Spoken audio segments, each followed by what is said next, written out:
Hello friends, എല്ലാവർക്കും നമസ്കാരം. ഇന്നത്തെ വീഡിയോ നമ്മൾ എങ്ങനെയാണ് petrol engine fuel feed system work ചെയ്യുന്നത്, അതായത് പെട്രോൾ എഞ്ചിനിലേക്ക് എങ്ങനെയാണ് ഫ്യൂവൽ എത്തുന്നത്, ഫ്യൂവൽ സപ്ലൈ സിസ്റ്റം എങ്ങനെയാണ് വർക്ക് ചെയ്യുന്നത് എന്നതിനെ കുറിച്ചാണ് ഇന്നത്തെ വീഡിയോയിൽ നമ്മൾ എക്സ്പ്ലെയിൻ ചെയ്യാൻ പോകുന്നത്. അതുപോലെ തന്നെ പലർക്കും ഒരു സംശയമുണ്ട്, എങ്ങനെയാണ് ആക്സിലറേറ്റർ വർക്ക് ചെയ്യുന്നത്, അതുപോലെ തന്നെ എന്താണ് ചോക്കിന്റെ പ്രവർത്തനം, ചോക്ക് എന്തിനാണ്, ഇതെങ്ങനെ വർക്ക് ചെയ്യുന്നു, അതുപോലെ തന്നെ എന്താണ് എയർ ഫ്യൂവൽ റേഷ്യോ എന്നുള്ളതൊക്കെ. അപ്പോൾ അതൊക്കെ നമ്മൾ ഈ വീഡിയോയിൽ പറയുന്നതായിരിക്കും. അതുപോലെ തന്നെ ഈ വരച്ചിരിക്കുന്നത് വളരെ വളരെ ബേസിക് ആയിട്ടുള്ള സിമ്പിൾ ആയിട്ടുള്ള പെട്രോൾ എഞ്ചിൻ ഫ്യൂവൽ സപ്ലൈ സിസ്റ്റമാണ്. ഇപ്പോൾ ഇത് കാർബറേറ്റർ ഉപയോഗിച്ചിട്ടുള്ള ഫ്യൂവൽ സപ്ലൈ സിസ്റ്റമാണ് ഇവിടെ വരച്ചിരിക്കുന്നത്. നമുക്കറിയാം, ഇപ്പോൾ കാറുകളിലൊക്കെ പെട്രോൾ എഞ്ചിനുള്ള കാറുകളൊക്കെ ആയാലും അതിൽ ഫ്യൂവൽ ഇഞ്ചക്ഷൻ ആണ് ഉപയോഗിക്കുന്നത്. ഇപ്പോൾ MPFI ഒക്കെ ഉണ്ടായിരുന്നു, അതിനുശേഷം ഇപ്പോൾ വളരെ അഡ്വാൻസ്ഡ് ആയിട്ടുള്ള direct injection GDI gasoline direct injection ഒക്കെയാണ് ഇപ്പോൾ ഉപയോഗിക്കുന്നത്. ഇത് സിമ്പിൾ കാർബറേറ്റർ ഉപയോഗിച്ചുകൊണ്ടുള്ള ഫ്യൂവൽ സപ്ലൈ സിസ്റ്റമാണ് നമ്മൾ ഇന്നത്തെ വീഡിയോയിൽ എക്സ്പ്ലെയിൻ ചെയ്യാൻ പോകുന്നത്. കാറുകളിൽ ഉപയോഗിക്കുന്ന പെട്രോൾ എഞ്ചിനുകളിലൊക്കെ ഇപ്പോൾ മുഴുവൻ ഫ്യൂവൽ ഇഞ്ചക്ഷൻ ആണ് ഉപയോഗിക്കുന്നത്. പിന്നെ ഡീസൽ എഞ്ചിനുകളൊക്കെ പിന്നെ അത് ഉണ്ടാക്കിയ കാലം മുതലേ ഫ്യൂവൽ ഇഞ്ചക്ഷൻ ആണ്. ഡീസൽ എഞ്ചിൻ ഒരു കംപ്രഷൻ ഇഗ്നിഷൻ എഞ്ചിനാണ്, അതായത് കംപ്രസ് ചെയ്ത് ഹീറ്റ് ആയിട്ടുള്ള എയറിലേക്ക് ഡീസലിനെ ഇഞ്ചക്ട് ചെയ്യുമ്പോഴാണ് അതിനകത്ത് ഫ്യൂവൽ കത്തി ഡീസൽ എഞ്ചിൻ പവർ പ്രൊഡ്യൂസ് ചെയ്യുന്നത്. പിന്നെ പെട്രോൾ എഞ്ചിൻ സ്പാർക്ക് ഇഗ്നിഷൻ എഞ്ചിനാണ്, അതായത് കംപ്രസ് ചെയ്ത എയർ ഫ്യൂവൽ മിക്സ്ചറിലേക്ക് സ്പാർക്ക് കൊടുക്കുമ്പോഴാണ് ഇതിനകത്ത് ഫ്യൂവൽ കത്തി പെട്രോൾ എഞ്ചിൻ പവർ ഉൽപ്പാദിപ്പിക്കുന്നത്. അപ്പോൾ പലർക്കും സംശയം ഉണ്ടായിരിക്കും, പെട്രോൾ എഞ്ചിൻ ഫ്യൂവൽ ഇഞ്ചക്ഷൻ ആയാൽ ഇതിൽ സ്പാർക്ക് പ്ലഗിന്റെ ആവശ്യമുണ്ടോ എന്നുള്ളതൊക്കെ. അപ്പോൾ അതിനുള്ള ഉത്തരവാണ്, പെട്രോൾ എഞ്ചിൻ ഫ്യൂവൽ ഇഞ്ചക്ഷൻ ആണെങ്കിലും അതിനകത്ത് സ്പാർക്ക് പ്ലഗ് അത്യാവശ്യമായിട്ട് വേണം. അപ്പോൾ കാറുകളിലൊക്കെ ഇപ്പോൾ മുഴുവൻ ഫ്യൂവൽ ഇഞ്ചക്ഷൻ ആണ് ഉപയോഗിക്കുന്നത്, നമുക്ക് മനസ്സിലായി. ഇപ്പോൾ കാർബറേറ്റർ ഉപയോഗിച്ചുള്ള ഫ്യൂവൽ സിസ്റ്റം ഉപയോഗിക്കുന്നത് ബൈക്കുകളിൽ, ചെറിയ CC ബൈക്കുകളിൽ, സ്കൂട്ടറുകളിലൊക്കെയാണ്. പിന്നെ റോയൽ എൻഫീൽഡിന്റെ 300cc 350cc 500cc കാർബറേറ്ററുകൾ ഉപയോഗിക്കുന്നുണ്ട്. ഈ റോയൽ എൻഫീൽഡിന്റെ ഒരു എക്സെപ്ഷൻ കേസാണ്.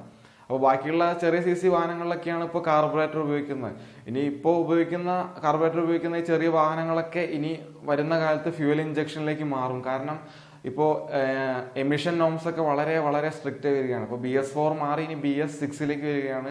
അപ്പോൾ അറ്റ്ലീസ്റ്റ് വാഹനത്തിൽ ഒരു ഫ്യൂവൽ ഇഞ്ചക്ഷൻ എങ്കിലും വേണം എന്നുള്ള രീതിയിലേക്ക് മാറിയിരിക്കുകയാണ്. കാരണം ഫ്യൂവൽ ഇഞ്ചക്ഷൻ ഉപയോഗിക്കുന്നത് കൊണ്ട് ഫ്യൂവൽ കൂടുതൽ എഫിഷ്യൻ്റ് ആയിട്ട് കത്തുകയും അതുവഴി വേസ്റ്റേജ് കുറയ്ക്കാൻ സഹായിക്കുകയും എമിഷൻ കുറയ്ക്കാൻ സഹായിക്കുകയും ചെയ്യും.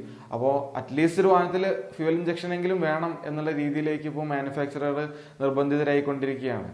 അപ്പോൾ ഈ ഒരു ഫ്യൂവൽ ഇഞ്ചക്ഷൻ ഉപയോഗിക്കുന്ന കാലത്ത് ഇനി നമ്മളിപ്പോൾ ഒരു കാർബറേറ്ററിനെ കുറിച്ച് പഠിച്ചിട്ട് കാര്യമുണ്ടോ എന്നുള്ളത് നിങ്ങൾക്കൊരു സംശയം വന്നേക്കാം. അപ്പോൾ അതിനുള്ള ഉത്തരം എന്താണ്, നമ്മൾ ഫ്യൂവൽ ഇഞ്ചക്ഷൻ പഠിക്കുന്ന സമയത്ത് അതിന് മുന്നേ എങ്ങനെയായിരുന്നു പെട്രോൾ എഞ്ചിനിലേക്ക് ഫ്യൂവൽ വന്നിരുന്നത് എന്ന് നമ്മൾ തീർച്ചയായിട്ടും മനസ്സിലാക്കണം. അപ്പോൾ അതുകൊണ്ടാണ് നമ്മൾ ഈ ഒരു വീഡിയോ ചെയ്യുന്നത്. വളരെ ബേസിക് ആയിട്ടുള്ള ഫ്യൂവൽ സിസ്റ്റമാണ് നമ്മൾ ഈ വീഡിയോയിൽ പറയാൻ പോകുന്നത്. വീഡിയോ മുഴുവനായിട്ട് കാണാം.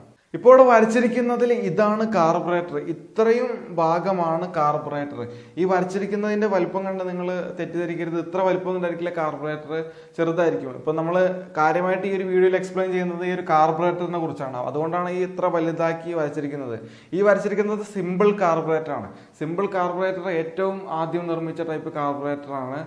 പല പല ടൈപ്പ് കാർബറേറ്റർ ഉണ്ട്, പല ക്ലാസിഫിക്കേഷനിലായിട്ട് പല ടൈപ്പ് കാർബറേറ്റർ ഉണ്ട്. അപ്പൊ അതിനെക്കുറിച്ച് നമ്മൾ ഡീറ്റെയിൽ ആയിട്ട് ഇപ്പോൾ പഠിച്ചിട്ട് കാര്യമില്ല. കാരണം കാർബറേറ്റർ ഒക്കെ ഇപ്പോൾ വാഹനത്തിൽ നിന്ന് എടുത്തുകൊണ്ട് മാറ്റിക്കൊണ്ടിരിക്കുകയാണ്. അപ്പോൾ ഇപ്പോൾ അതിനെക്കുറിച്ച് പഠിച്ചിട്ട് കാര്യമില്ല. അപ്പോൾ ജസ്റ്റ് നമ്മൾ കാർബറേറ്റർ എന്താണ്, ഇതിന്റെ ഫംഗ്ഷൻ എന്താണ് എന്നതിനെ കുറിച്ച് അറിയുന്നതിന് വേണ്ടി ഈ ഒരു സിമ്പിൾ കാർബറേറ്ററാണ് നമ്മൾ ഇന്നത്തെ വീഡിയോയിൽ എക്സ്പ്ലെയിൻ ചെയ്യാൻ പോകുന്നത്.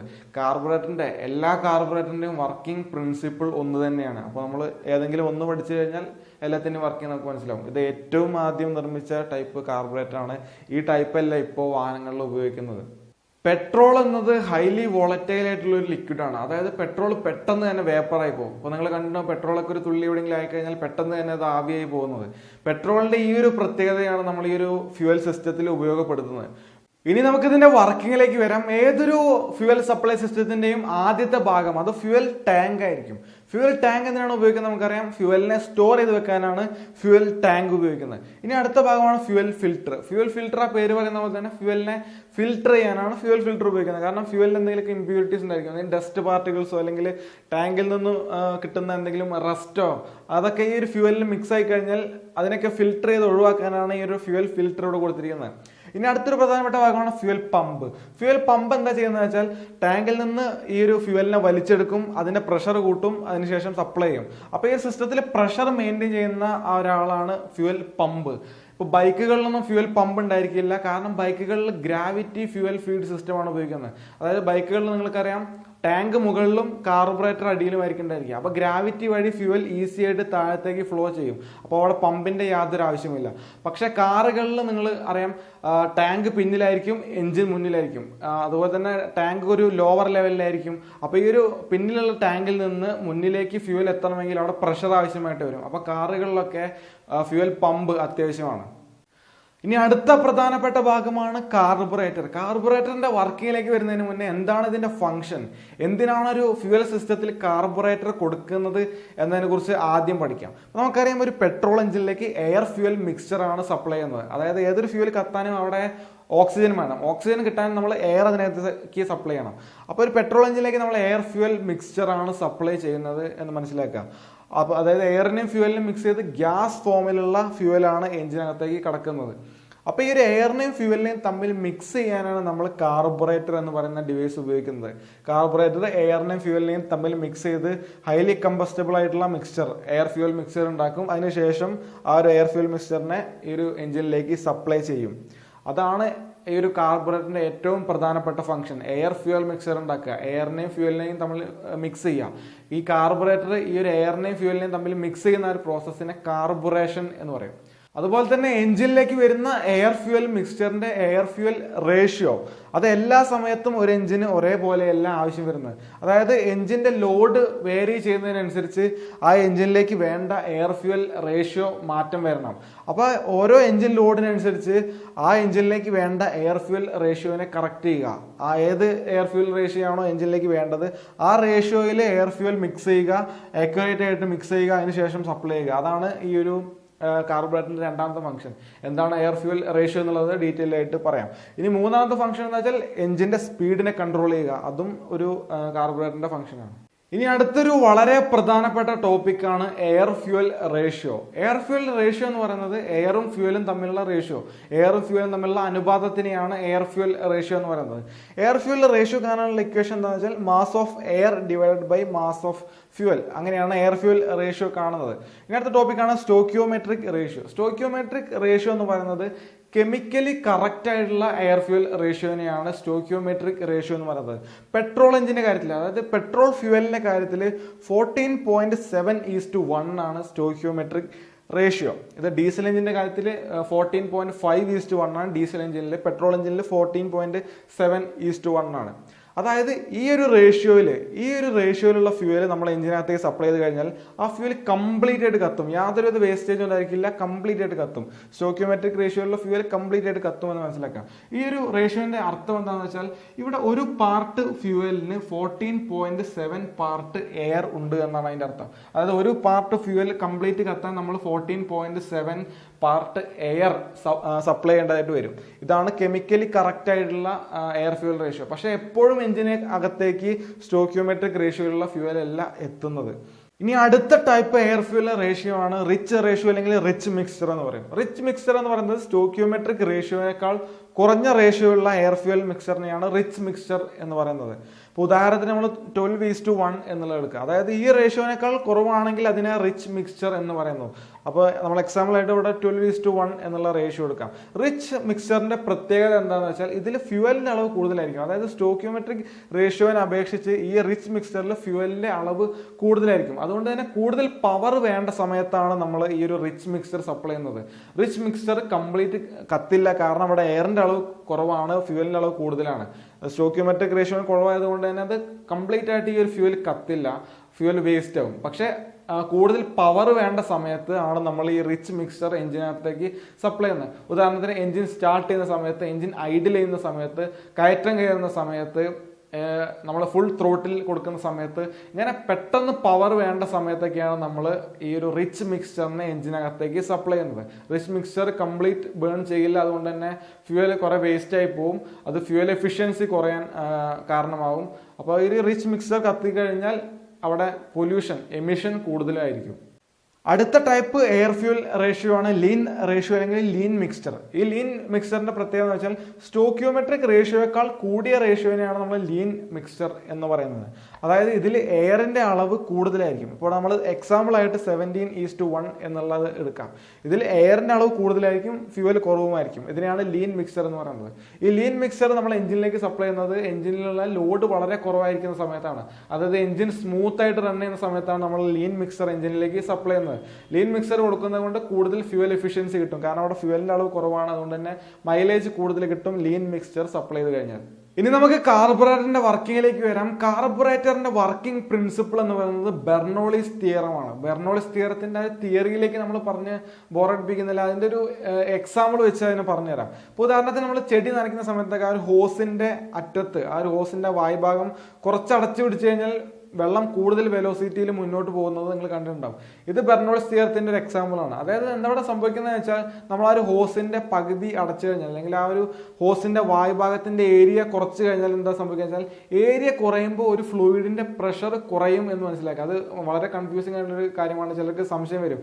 ഏരിയ കുറയുമ്പോൾ ഒരു ഫ്ലൂയിഡ് എന്ന് പറയുന്നത് ഒഴുകാൻ കഴിയുന്ന ഏത് സാധനത്തിന്റെയും ഏതൊരു വസ്തുവിനും നമ്മൾ ഫ്ലൂയിഡ് എന്ന് പറയും. ഇപ്പോൾ ലിക്വിഡ് ഒരു ഫ്ലൂയിഡാണ്, എയർ ഒരു ഫ്ലൂയിഡാണ്. ഏരിയ കുറയുമ്പോൾ ഒരു ഫ്ലൂയിഡിന്റെ പ്രഷർ കുറയും, ഏരിയ കൂടുമ്പോൾ ഫ്ലൂയിഡിന്റെ പ്രഷർ കൂടും എന്നുള്ളത് മനസ്സിലാക്കാം. അപ്പോൾ നമ്മൾ ആ ഒരു ഹോസിന്റെ പകുതി അടയ്ക്കുമ്പോൾ അവിടെ ഏരിയ കുറയും, ഏരിയ കുറയുമ്പോൾ പ്രഷർ കുറയും, പ്രഷർ കുറഞ്ഞു കഴിഞ്ഞാൽ വെലോസിറ്റി കൂടും എന്നുള്ളത് മനസ്സിലാക്കുക. അപ്പോൾ അവിടെ പ്രഷർ കുറയുന്നു, വെലോസിറ്റി കൂടുന്നു, വെള്ളം കൂടുതൽ ദൂരത്തേക്ക് കൂടുതൽ വെലോസിറ്റിയിൽ മുന്നോട്ട് പോകുന്നു. ഇതാണ് ഇവിടെ സംഭവിക്കുന്നത്. ഇതാണ് ബെർണോളിസ് തിയറം പറയുന്നത്. അപ്പോൾ അതേ ബെർണോളിസ് തിയറമാണ് നമ്മൾ ഈ ഒരു കാർബറേറ്ററിനകത്ത് ഉപയോഗപ്പെടുത്തുന്നത്. അപ്പോൾ നിങ്ങൾ നോക്കിയാൽ ഇവിടെ കാണാം, ഇതൊരു മെറ്റാലിക് പൈപ്പാണ്. ഈ പൈപ്പിന്റെ പ്രത്യേകത വെച്ചാൽ ഇവിടെ ഏരിയ കൂടുതലാണ്, താഴത്തേക്ക് വരുന്നതനുസരിച്ച് ഇവിടെ ഏരിയ കുറഞ്ഞു വരുന്നു, ഇവിടെ മാക്സിമം കുറഞ്ഞു, പിന്നെ ഏരിയ കൂടി വരുന്നു. ഈ ഒരു സെറ്റപ്പിനെ നമ്മൾ വെഞ്ചുറി എന്ന് പറയും. ഈ ഒരു ഭാഗത്തിന് വെഞ്ചുറി എന്ന് പറയും. വെഞ്ചുറിയുടെ ഏറ്റവും ഏരിയ കുറഞ്ഞ ഭാഗത്തെ, അതായത് ഈ സെൻട്രൽ ഭാഗത്തെ, വെഞ്ചുറിയുടെ ഏറ്റവും ഡയമീറ്റർ കുറഞ്ഞ ഈ ഭാഗത്ത് നമ്മൾ ത്രോട്ട് എന്ന് പറയും. ഈ ത്രോട്ടിന്റെ പ്രത്യേകത എന്ന് വെച്ചാൽ ഈ ഭാഗത്ത് ഏരിയ വളരെ കുറവാണെന്ന് പറഞ്ഞു. ഏരിയ കുറവാകുമ്പോൾ നമ്മൾ നേരത്തെ ബെർണോളിസ് തിയറം പറഞ്ഞ പ്രകാരം ഇവിടെ ആ ഒരു ഫ്ലൂയിഡിന്റെ വെലോസിറ്റി മാക്സിമം ആയിരിക്കും, അതുപോലെ തന്നെ പ്രഷർ വളരെ കുറവുമായിരിക്കും. മനസ്സിലാക്കുക, ഈ ത്രോട്ട് എന്ന് പറയുന്ന ഭാഗത്ത് പ്രഷർ വളരെ കുറവായിരിക്കും, വെലോസിറ്റി മാക്സിമം ആയിരിക്കും. അതാണ് ത്രോട്ടിന്റെ പ്രത്യേകത. അപ്പോൾ അത്രയും മനസ്സിലാക്കുക, ബാക്കി നമ്മൾ ഡീറ്റെയിൽ ആയിട്ട് പറയാം. ഇനി കാർബറേറ്ററിന്റെ കൺസ്ട്രക്ഷൻ എങ്ങനെയാണ്, ഇതിന്റെ ഭാഗങ്ങൾ ഏതൊക്കെയാണെന്ന് നോക്കാം. ഇപ്പൊ ഈ കാണുന്നത് ഇത് കാർബറേറ്ററിന്റെ ഫ്ലോട്ട് ചേംബർ ആണ്. ഈ ഫ്ലോട്ട് ചേംബറിനകത്ത് ഒരു ഫ്ലോട്ട് ഉണ്ട്. ഈ ഫ്ലോട്ടുമായിട്ട് കണക്ട് ചെയ്തിരിക്കുന്ന ഒരു നീഡിൽ വാൽവും ഉണ്ട്. ഇനി ഇത് എയർ ഫിൽറ്റർ ആണ്. നമുക്കറിയാം കാർബറേറ്ററിനകത്ത് എയറും ഫ്യൂവലും മിക്സ് ആക്കുന്ന പ്രോസസ്സാണ് നടക്കുന്നത്. അപ്പൊ എയറും വേണം, ഫ്യൂവലും വേണം. ഫ്യൂവൽ സപ്ലൈ ചെയ്യുന്നത് ഈ ഫ്ലോട്ട് ചേംബറിൽ നിന്നാണ്. എയർ സപ്ലൈ ചെയ്യാൻ വേണ്ടി നമ്മളിവിടെ എയർ ഫിൽറ്റർ വെച്ച് അറ്റ്മോസ്ഫിയറിൽ നിന്ന് എയറിനെ വലിച്ചെടുക്കും, ഫിൽറ്റർ ചെയ്യും, കാർബറേറ്ററിനകത്തേക്ക് സപ്ലൈ ചെയ്യും. ഇവിടെ രണ്ട് വാൽവുകളുണ്ട്. ഇതിനെ നമ്മൾ ചോക്ക് വാൽവ് എന്ന് പറയും. ചോക്ക് വാൽവാണ് നമ്മൾ വാൽവിന്റെ ചോക്ക് ഓപ്പറേറ്റ് ചെയ്യുന്ന സമയത്ത് ഈ വാൽവിനെയാണ് നമ്മൾ ഓപ്പറേറ്റ് ചെയ്യുന്നത്. ഇതിനെ നമ്മൾ ത്രോട്ടിൽ വാൽവ് എന്നും. ത്രോട്ടിൽ വാൽവാണ് നമ്മൾ ആക്സിലറേറ്റർ കൊടുക്കുന്ന സമയത്ത് ഓപ്പറേറ്റ് ചെയ്യുന്നത് ഈ ത്രോട്ടിൽ വാൽവിനെയാണ്. അപ്പൊ ഡീറ്റെയിൽ ആയിട്ട് അതിന്റെ വർക്കിങ്ങിലേക്കൊക്കെ വരാം. ഇനി നമ്മൾ ഈ ഒരു സിമ്പിൾ കാർബറേറ്ററിന്റെ ഡീറ്റെയിൽഡ് ആയിട്ടുള്ള വർക്കിങ്ങിലേക്ക് കടക്കാൻ പോവുകയാണ്. ഇപ്പൊ ഫ്യൂവൽ പമ്പ് വരെ എത്തി നിൽക്കുകയാണ്. അപ്പോൾ പമ്പ് എന്ത് ചെയ്യുന്നത് വെച്ചാൽ ഫ്യൂവലിനെ ഈ ഒരു ഫ്ലോട്ട് ചേംബറിലേക്ക് സപ്ലൈ ചെയ്യും. ഇതാണ് ഫ്ലോട്ട് ചേംബർ. ഫ്ലോട്ട് ചേംബറിനകത്ത് ഒരു ഫ്ലോട്ട് ഉണ്ട്. ഇത് ഫ്ലോട്ടാണ്. ഈ ഫ്ലോട്ട് എന്ത് ചെയ്യുന്നത് വെച്ചാൽ ഈ ഫ്ലോട്ട് എപ്പോഴും ആ ഒരു ഫ്യൂവലിന് മുകളിൽ പൊങ്ങി കിടക്കും. ഇതൊരു ഉള്ളിൽ പൊള്ളയായിട്ടുള്ള ഒരു മെറ്റൽ ബോക്സ് ആണ് ഈ ഒരു ഫ്ലോട്ട് എന്ന് പറയുന്ന ഭാഗം. ഈ ഫ്ലോട്ട് എപ്പോഴും ആ ഒരു ഫ്യൂവലിന്റെ മുകളിൽ പൊങ്ങി കിടക്കും എന്ന് മനസ്സിലാക്കുക. അതായത് ഈ ഫ്ലോട്ട് ചേംബറിലുള്ള ഫ്യൂവലിന്റെ അളവ് കൂടുന്നതനുസരിച്ച് ഈ ഒരു ഫ്ലോട്ട് പൊന്തി വരും. ഈ ഫ്ലോട്ട് ചേംബറിലെ ഫ്യൂവലിന്റെ അളവ് കുറയുന്നതനുസരിച്ച് ഈ ഫ്ലോട്ട് താഴ്ന്ന് വരും ചെയ്യും. അപ്പോൾ മനസ്സിലാക്കുക, ഈ ഫ്ലോട്ടുമായിട്ട് ഇവിടെ നീഡിൽ വാൽവ് കണക്റ്റഡ് ആണ്. അപ്പോൾ ഈ ഒരു ഫ്ലോട്ട് ചേംബറിലുള്ള ഫ്യൂവലിന്റെ അളവ് കൂടിക്കഴിഞ്ഞാൽ, നിശ്ചിത ലെവലിൽ കൂടിക്കഴിഞ്ഞാൽ ഇതിങ്ങനെ ഈ ഫ്ലോട്ട് പൊന്തി വന്ന് ഈ ഒരു നീഡിൽ വാൽവ് ഈ ഒരു സപ്ലൈ അടയ്ക്കും. പിന്നെ ഫ്യൂവൽ ഇതിനകത്തേക്ക് അടക്കില്ല. പിന്നെ ഫ്ലോട്ട് ചേംബറിലുള്ള ഫ്യൂവലിന്റെ അളവ് കുറഞ്ഞു കഴിഞ്ഞാൽ ആ ഫ്യൂവൽ ലെവൽ കുറയുന്നതിനനുസരിച്ച് ഈ ഫ്ലോട്ട് താഴേക്ക് വരും. അപ്പോൾ ഈ ഒരു നീഡിൽ വാൽവ് തുറക്കുകയും ചെയ്യും. ഈ ക്ലിയറൻസിനകത്ത് കൂടെ ഫ്യൂവൽ ഇതിനകത്തേക്ക് കയറും. വീണ്ടും ഈ ഫ്ലോട്ട് ചേംബർ നിറയും. അങ്ങനെയാണ് അതിന്റെ ഒരു ഫ്ലോട്ടിന്റെ വർക്കിംഗ് വരുന്നത്. ഈ ഒരു ഫ്ലോട്ട് ചേംബറിനകത്ത് എപ്പോഴും ഒരു നിശ്ചിത ലെവലിൽ ഫ്യൂവലിനെ കീപ്പ് ചെയ്യാനാണ് ഇവിടെ ഒരു ഫ്ലോട്ട് കൊടുത്തിരിക്കുന്നത് എന്നുള്ളത് മനസ്സിലാക്കുക. ഇനി എപ്പോഴും ഈ ഒരു ഫ്ലോട്ട് ചേംബറിനകത്ത് അറ്റ്മോസ്ഫിയറിക് പ്രഷറാണ് നമുക്ക് ആവശ്യമുള്ളത്. അറ്റ്മോസ്ഫിയറിക് പ്രഷർ എപ്പോഴും ഈ ഒരു ഫ്ലോട്ട് ചേംബറിനകത്ത് കീപ്പ് ചെയ്യണം. അതിനായിട്ട് ചെറിയൊരു വെന്റിലേഷൻ ഈ ഒരു ഫ്ലോട്ട് ചേംബറിന് കൊടുത്തിട്ടുണ്ടായിരിക്കും. ഇപ്പോൾ ഫ്യൂവൽ ഈ ഒരു ഫ്ലോട്ട് ചേംബറിൽ വന്ന് നിൽക്കുകയാണ്. ഈ ഫ്ലോട്ട് ചേംബറിനെയും വെഞ്ചുറിയുടെ ത്രോട്ടിനെയും തമ്മിൽ കണക്ട് ചെയ്യുന്ന ഒരു ട്യൂബാണത്. ഈ ട്യൂബ് വഴിയാണ് ഈ ഫ്ലോട്ട് ചേംബറിലുള്ള ഫ്യൂവൽ വെഞ്ചുറിയിലേക്ക് എൻ്റർ ചെയ്യുന്നത്. ഒരു 4 സ്ട്രോക്ക് പെട്രോൾ എഞ്ചിനിൽ സക്ഷൻ സ്ട്രോക്ക് നടക്കുന്ന സമയത്താണ് എഞ്ചിനകത്തേക്ക് എയർ ഫ്യൂൽ മിക്സർ കിടക്കുന്നത്. സക്ഷൻ സ്ട്രോക്കിൽ എന്താ സംഭവിക്കുന്നത് വെച്ചാൽ പിസ്റ്റൺ ടോപ്പ് ഡെഡ് സെന്ററിൽ നിന്ന് ബോട്ടം ഡെഡ് സെന്ററിലേക്ക് മൂവ് ചെയ്യും. പിസ്റ്റന്റെ ഈ ഒരു ഡൗൺവേർഡ് മൂവ്മെന്റ് കാരണം ഈ ഒരു സിലിണ്ടറിനകത്ത് ഒരു വാക്യൂം ക്രിയേറ്റ് ചെയ്യും, ഒരു നെഗറ്റീവ് പ്രഷർ ക്രിയേറ്റ് ചെയ്യും. അപ്പോൾ മനസ്സിലാക്കുക, ഈ സിലിണ്ടറിനകത്തുള്ള പ്രഷർ ഇപ്പോൾ വളരെ കുറവാണ്. അറ്റ്മോസ്ഫിയർ പ്രഷറിനേക്കാളും കുറവാണ് സിലിണ്ടറിനകത്തുള്ള പ്രഷർ. അറ്റ്മോസ്ഫിയർ പ്രഷർ ഇവിടെ കൂടുതലുമാണ്. അപ്പോൾ അറ്റ്മോസ്ഫിയറിൽ നിന്ന് എഞ്ചിനകത്തേക്ക് ഒരു വലിവ് വരും. അപ്പോൾ എന്താ സംഭവിക്കുക വെച്ചാൽ എയർ നേരെ എൻ്റർ ചെയ്യും, ഈ ഒരു കാർബറേറ്ററിലേക്ക് എയർ എൻ്റർ ചെയ്യും. അപ്പോൾ എയർ കാർബറേറ്ററിലേക്ക് കടന്നു കഴിഞ്ഞു, എയർ ഇങ്ങോട്ട് ഫ്ലോ ചെയ്ത് വരികയാണ്. അപ്പം നേരത്തെ പറഞ്ഞ ബെർണോളിസ് തിയറം ഒന്ന് മനസ്സിലാക്കുക. അതായത് ഏരിയ കുറയുമ്പോൾ പ്രഷർ കുറയും, ഒരു ഫ്ലൂയിഡിന്റെ പ്രഷർ കുറയും, വെലോസിറ്റി കൂടുകയും ചെയ്യും. അപ്പോൾ എയർ നേരെ വന്ന് ഈ ഒരു വെഞ്ചുറിയിലേക്ക് എൻ്റർ ചെയ്യുകയാണ്. വെഞ്ചുറിയിലേക്ക് എൻ്റർ ചെയ്യുന്നതിനനുസരിച്ച് ഈ ഒരു എയറിന്റെ പ്രഷർ കുറഞ്ഞു വരും, വെലോസിറ്റി കൂടി വരികയും ചെയ്യും. അപ്പോൾ അതായത് ഈ ഒരു വെഞ്ചുറിയുടെ ത്രോട്ടിൽ എത്തുന്ന സമയത്ത്, വെഞ്ചുറിയുടെ ത്രോട്ട് ഭാഗത്ത് എത്തുന്ന സമയത്ത് എയറിന്റെ പ്രഷർ വളരെ കുറവായിരിക്കും, അതുപോലെ തന്നെ വെലോസിറ്റി മാക്സിമം ആയിരിക്കും. അപ്പോൾ ഒന്ന് മനസ്സിലാക്കുക, വെഞ്ചുറിയുടെ ത്രോട്ടിലുള്ള പ്രഷർ വളരെ കുറഞ്ഞു. ഇവിടെ വളരെ പ്രഷർ കുറഞ്ഞ റീജിയൻ ആണ് ഇവിടെ ഉള്ളത് എന്ന് മനസ്സിലാക്കുക. അപ്പോൾ ഈ സമയത്ത് ഇവിടെ പ്രഷർ കുറവാണ്. നമ്മൾ നേരത്തെ ഒരു ഫ്ലോട്ട് ചേമ്പറിൽ അറ്റ്മോസ്ഫിയറിക് പ്രഷർ ആയിരുന്നു ഇവിടെ കീപ്പ് ചെയ്തിരുന്നത്. ഇവിടെ കൂടുതൽ പ്രഷറാണെന്ന് മനസ്സിലാക്കുക, വെഞ്ചുറിയുടെ ത്രോട്ടിൽ കുറഞ്ഞ പ്രഷറാണെന്ന് മനസ്സിലാക്കുക. അപ്പോൾ ഫ്യൂവൽ എന്ത് ചെയ്യുന്നത് വെച്ചാൽ കൂടിയ പ്രഷറുള്ള ഈ ഒരു ഫ്യൂവൽ നേരെ കയറി വന്ന് ഈ കുറഞ്ഞ പ്രഷറുള്ള ഭാഗത്തേക്ക് സ്പ്രേ ആവും, ഇങ്ങോട്ട് അറ്റോമൈസ് ചെയ്യും. അത് മനസ്സിലാക്കുക. ഈ ഒരു ഫ്യൂവല് പ്രഷർ കൂടിയിട്ടുള്ള ഒരു ഫ്യൂവല് ഇവിടെ അറ്റ്മോസ്ഫിയർ പ്രഷറിലാണ് നമ്മൾ കീപ്പ് ചെയ്തത്, ഇവിടെ അതിനേക്കാൾ കുറഞ്ഞ പ്രഷറാണ്. അപ്പോൾ ഫ്യൂവൽ ഇവിടെ നിന്ന് കയറി വന്ന് ഇവിടേക്ക് സ്പ്രേ ആവും, ഈ ഒരു നോസിലൂടെ ഇങ്ങോട്ട് സ്പ്രേ ആവും. അപ്പോൾ എയർ ഇങ്ങോട്ട് വന്നുകൊണ്ടിരിക്കുകയാണ്, ഹൈ വെലോസിറ്റിയിൽ വന്നുകൊണ്ടിരിക്കുകയാണ്. അപ്പോൾ ആ ഒരു എയർ ഹൈ വെലോസിറ്റിയിലുള്ള എയറിലേക്ക് ഈ ഒരു ഫ്യൂവൽ മിക്സ് ആവും. അങ്ങനെ ആ ഒരു മിക്സ് ആയിട്ടുള്ള എയർ ഫ്യൂവൽ മിക്സ്ചർ ഇങ്ങോട്ട് പോവുകയും ചെയ്യും. അതായത് ഇങ്ങോട്ട് പോകുന്നതനുസരിച്ച് ആ ഒരു ഏരിയ കൂടി വരികയാണ്. അപ്പോൾ പ്രഷർ കൂടും. ഇങ്ങോട്ട് വരുന്നതെന്ന് വെച്ചാൽ എയർ ഫ്യൂവൽ മിക്സറിന്റെ പ്രഷർ കൂടും. അങ്ങനെ ആ ഒരു എയർ ഫ്യൂവൽ മിക്സർ നേരെ എഞ്ചിനകത്തേക്ക് കയറുകയും ചെയ്യും. ഇതിൽ എങ്ങനെയാണ് ആക്സിലറേറ്റർ വർക്ക് ചെയ്യുന്നത് എന്നതിനെ കുറിച്ചാണ് എക്സ്പ്ലെയിൻ ചെയ്യാൻ പോകുന്നത്. ഇപ്പോൾ ഇവിടെ കാണിച്ചിരിക്കുന്നത് ത്രോട്ടിൽ വാൽവാണ്. നമ്മൾ ആക്സിലറേറ്റർ അപ്ലൈ ചെയ്യുന്ന സമയത്ത് നമ്മൾ കൺട്രോൾ ചെയ്യുന്നത്, നമ്മൾ ഓപ്പറേറ്റ് ചെയ്യുന്നത് ഈ ഒരു ത്രോട്ടിൽ വാൽവിനെയാണ്. ഈ ത്രോട്ടിൽ വാൽവ് എന്ന് പറയുന്നത് ഒരു ബട്ടർഫ്ലൈ വാൽവാണ്. ഇതൊരു പൈപ്പാണെന്ന് നമുക്കറിയാം, ഇതൊരു മെറ്റാലിക് പൈപ്പാണ്. ഈ പൈപ്പിനകത്തൊരു സർക്കുലർ ഷേപ്പിലായിരിക്കും ഈ ഒരു ബട്ടർഫ്ലൈ വാൽവ് ഉണ്ടായിരിക്കുക. ഇതാ ഒരു ബട്ടർഫ്ലൈ വാൽവാണ്, സർക്കുലർ ഷേപ്പിലാണുള്ളത് വിചാരിക്കുക. അപ്പോൾ ഇങ്ങനെയാണ് നിൽക്കുന്നത്. അപ്പോൾ ഇത് ഫുള്ളി ക്ലോസ്ഡ് ആണെങ്കിലും സൈഡിലൂടെ ക്ലിയറൻസ് ഉണ്ടായിരിക്കും, കാരണം എഞ്ചിൻ ഐഡിൽ ചെയ്യുന്ന സമയത്ത് കുറച്ച് എയർ ഫ്യൂൽ മിക്സർ അതിനകത്തേക്ക് പോകണം. ഇത് നമ്മൾ ആക്സിലറേറ്റർ കൊടുക്കുന്ന സമയത്ത് ഈ ഒരു വാൽവ് ഓപ്പൺ ആയി വരും, അതായത് ഇങ്ങനെ തിരിഞ്ഞു വരും. അപ്പോൾ ഇത് ഫുള്ളി ഓപ്പൺ കണ്ടീഷനാണ്, ഇത് ക്ലോസ്ഡ് കണ്ടീഷനാണ്. അപ്പോൾ ഇങ്ങനെ നമ്മൾ ആക്സിലറേറ്റർ കൊടുക്കുന്നതനുസരിച്ച് ഈ ഒരു വാൽവ് ഓപ്പണായി വരും. അപ്പോൾ ഈ ഒരു എഞ്ചിനിലേക്ക് പോകുന്ന എയർ ഫ്യൂൽ മിക്സറിന്റെ അളവ് കൂടും. അങ്ങനെ കൂടുതൽ അളവ് എയർ ഫ്യൂൽ മിക്സർ എഞ്ചിനകത്തേക്ക് പോയി കഴിഞ്ഞാൽ എഞ്ചിൻ കൂടുതൽ വേഗത്തിൽ കമ്പഷൻ നടക്കും, കൂടുതൽ പവർ എഞ്ചിൻ ഉൽപ്പാദിപ്പിക്കും, എഞ്ചിന്റെ സ്പീഡ് കൂടും. അപ്പോൾ നമ്മൾ ആക്സിലറേറ്റർ കൊടുക്കുന്ന സമയത്ത് നമ്മൾ ഈ ഒരു ത്രോട്ടിൽ വാൽവിനെയാണ് കൺട്രോൾ ചെയ്യുന്നത് എന്ന കാര്യം മനസ്സിലാക്കാം. ഇനി എങ്ങനെയാണ് ചോക്ക് വർക്ക് ചെയ്യുന്നത് എന്നതിനെ കുറിച്ചാണ് എക്സ്പ്ലെയിൻ ചെയ്യാൻ പോകുന്നത്. ചോക്ക് നമ്മൾ ഉപയോഗിക്കുന്നത് കോൾഡ് സ്റ്റാർട്ട് ചെയ്യുന്ന സമയത്താണ്. അതായത് നമ്മൾ നിർത്തിയിട്ടൊരു വണ്ടി പിറ്റേന്ന് രാവിലെ സ്റ്റാർട്ട് ചെയ്യുന്ന സമയത്താണ് നമ്മൾ ഈ ഒരു ചോക്കിന് ഓപ്പറേറ്റ് ചെയ്യുന്നത്. അതായത് സ്റ്റാർട്ട് ചെയ്യുന്ന സമയത്ത്, കോൾഡ് സ്റ്റാർട്ട് ചെയ്യുന്ന സമയത്ത് നമുക്ക് റിച്ച് എയർ ഫ്യൂൽ മിക്സ്ചർ ആവശ്യമായിട്ട് വരും. അതായത് എഞ്ചിനെ പെട്ടെന്ന് വാമപ്പ് ചെയ്യണമെങ്കിൽ നമ്മൾ റിച്ച് മിക്സ്ചർ എഞ്ചിനിലേക്ക് സപ്ലൈ ചെയ്യേണ്ടതായിട്ട് വരും. അതായത് ഈ ഒരു റിച്ച് മിക്സ്ചറിനെ നമ്മൾ എഞ്ചിനിലേക്ക് സപ്ലൈ ചെയ്യാനാണ് ചോക്ക് ഉപയോഗിക്കുന്നത്. ചോക്കിന്റെ പ്രവർത്തനം എങ്ങനെയാണെന്ന് പറയാം. ഈ ത്രോട്ടിൽ വാൽവ് പോലെ തന്നെ ഇവിടെ മുകളിൽ ഒരു വാൽവ് ഉണ്ട്, ഇത് നമ്മൾ ചോക്ക് വാൽവ് എന്ന് പറയും. ഇതും ത്രോട്ടിൽ വാൽവ് പോലെ തന്നെ ഒരു ബട്ടർഫ്ലൈ വാൽവാണ്.